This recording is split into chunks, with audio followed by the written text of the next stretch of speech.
কখনো হয়তো আপনি অন্যের দিকে তাকান এবং আপনি বলেন, আমার চেয়ে তাদের জীবন অনেক সহজ। কিন্তু আপনি জানেন না আল্লাহ তাদের আসলে কি অসুবিধা দিয়েছেন। এটি আপনার কাছে অদৃশ্য। প্রত্যেকেরই সমস্যা আছে, প্রত্যেকেরই চ্যালেঞ্জ আছে। আপনি উদাহরণস্বরূপ চিন্তা করতে পারেন যে ফেরাউনের বিশাল রাজত্ব ছিল, সাম্রাজ্য ছিল, সে সময়ের বিশ্বের বৃহত্তম সেনাবাহিনী ছিল, সমস্ত সম্পদ যা একজন মানুষ চাইতে পারে, সমস্ত শক্তি যা একজন মানুষ চাইতে পারে, সমস্ত স্ট্যাটাস যা একজন চাইতে পারে, তার সব আছে। তাহলে কিভাবে তার সব কিছু আছে আর মুমিনদের কাছে কিছুই নেই? অথচ আল্লাহ তার সম্পর্কে বর্ণনা করেছেন যে সে ভয়ঙ্কর আতঙ্কিত অবস্থায় বাস করত।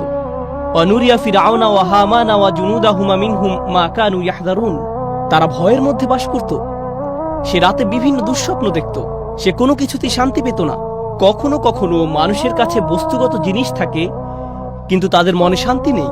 কখনো কখনো মানুষের শারীরিক সুস্বাস্থ্য থাকে, তবে তাদের মানসিক স্বাস্থ্য ভালো থাকে না, তাদের মানসিক শান্তি নেই।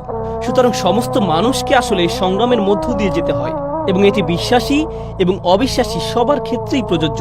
সুতরাং প্রথম যে জিনিসটি আমি আপনাদের সকলের কাছে পৌঁছাতে চাই এবং একই সাথে নিজেকেও মনে করিয়ে দিতে চাই, তা হলো আমরা বিশ্বাসী, কিন্তু এর অর্থ এই নয় যে তার ফলে আমাদের সমস্যাগুলো অদৃশ্য হয়ে যাবে।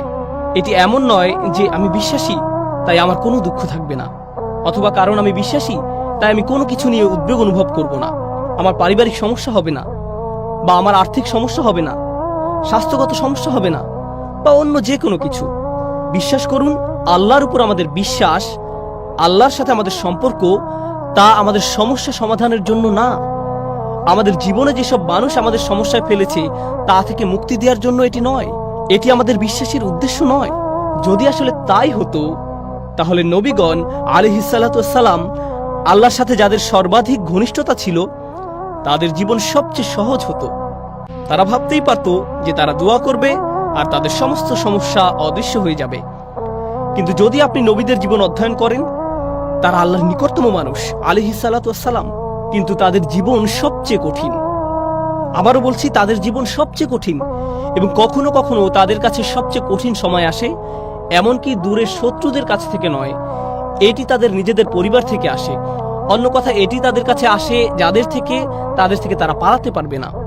তারা প্রতিদিন তাদের সাথে আছে, তারা তাদের সাথে তাদের পুরো জীবন কাটাচ্ছে, কিন্তু তারা এই সমস্যাগুলি থেকে দূরে যেতে পারছে না।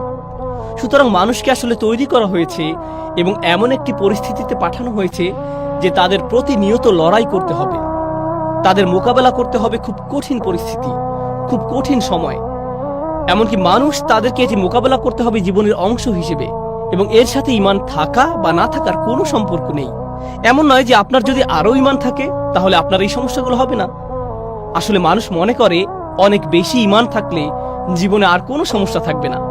আল্লাহ আমাদের সৃষ্টি করেছেন এবং আমাদেরকে একটি ঝড়ের মধ্যে রেখে দিয়েছেন।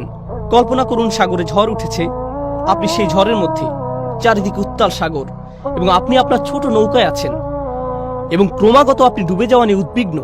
আপনি তাদের সম্পর্কে উদ্বিগ্ন যারা আপনার সাথে আছে। তো এখানে বিশ্বাসের কাজ কি?